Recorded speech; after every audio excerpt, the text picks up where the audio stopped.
Ready to go? Fabulous. Let's make some delicious plant-based, rich, dark, squidgy, light, fluffy chocolate cake.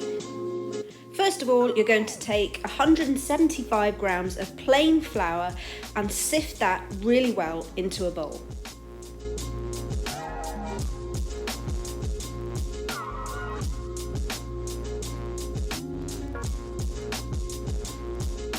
Next, you need about a teaspoon of baking powder and half a teaspoon of baking soda.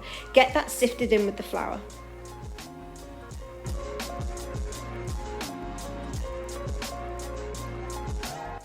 Next up, it's chocolate cake, so we need 50 grams of cocoa powder and sift that through as well. Next, we're adding 125 grams of sugar. I have half unrefined sugar and half white sugar. Get that mixed in with the dry ingredients really well. Next, add 150 milliliters of soy milk to a bowl with 1 teaspoon of apple cider vinegar. Whisk that together really well so that it thickens slightly. Next, we're going to add to that 2 teaspoons of vanilla extract and 1 really good teaspoon of coffee granules that have been dissolved in a little hot water. To that, we're going to add 75 milliliters of light vegetable oil. Get all those ingredients whisked together really well. That's going to be the liquid ingredients that we add to our dry ingredients. Almost forgot, we need a pot of apple compote, or about 125 grams of apple puree, and get that whisked together. Okay, great. So next we move on to adding the liquid ingredients to the dry ingredients. That's all our flours and sugars. There's not a great deal that can go wrong at this stage. Just make sure that you get all the liquid incorporated and that there's no dry ingredients lurking around at the bottom of the bowl or around the edges. So really use your spatula or spoon to move it around and make sure you don't see any dry ingredients. At this point it's quite thick, so we're going to add another 100 milliliters of your plant-based milk just to make it a nice consistency so that it's a good pourable cake batter.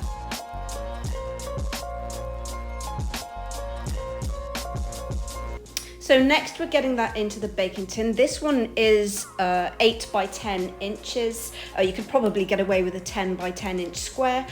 To line it, you take a piece of baking parchment and place it underneath and cut into the corners.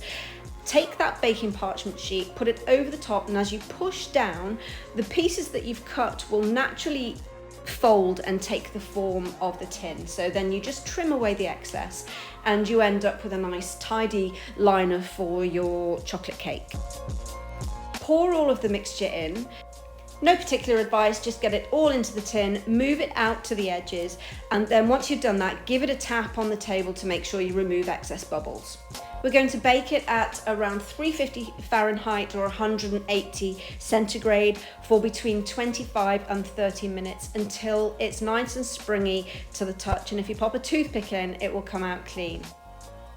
Next, onto our frosting. I have about 200 grams of dark chocolate that I've melted over hot water, and to that you can add some coconut cream or some whipped aquafaba, which I have here. So just under a cupful of that, or around 200 milliliters should do it to give us a nice soft creamy frosting to go on our cake.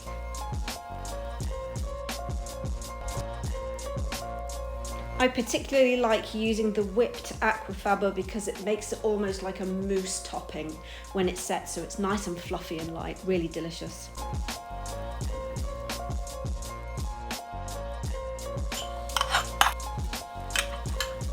Next, we just need to incorporate that, or whether you've used aquafaba or coconut cream, into the chocolate mixture and make sure it's all folded through and that you can't see any more specks of coconut cream or whatever it is that you're using, and that everything's nicely combined, ready to go on our cake. If you find the mixture a little bit too thick to your liking, just add a tiny splash of plant-based milk and it'll loosen it up a little bit.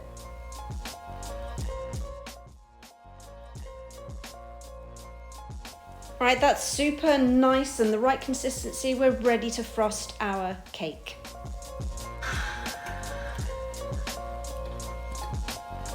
This stage is a little bit personal. If you want a thick frosting, add more. If you want a regular frosting, medium and not so much, it's up to you. So you add what you like at this point, and just make sure it's all nicely spread out to the edges, and then leave it to cool and set before you remove the paper and cut your cake into squares.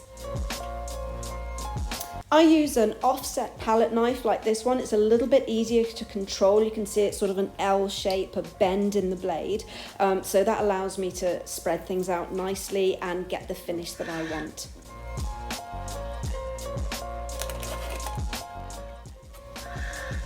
Super. Once all your frosting is on the cake, you can use this what's called a paddling method, where you sweep the palette knife backwards and forwards with a little pressure, so it creates a nice sort of pattern on the top of the cake, and it makes all the icing nice and even. Now you don't have to do that. You can drag a fork across it, or you can just swirl it with the back of a spoon, and you can have any effect you like. And there we have it, a simple plant-based chocolate cake, rich and delicious, light and fluffy, ready to serve for your guests or your family, or you could just keep it all for yourself. Hope you enjoyed this video, and remember to look in the description for details of Cook Studio classes.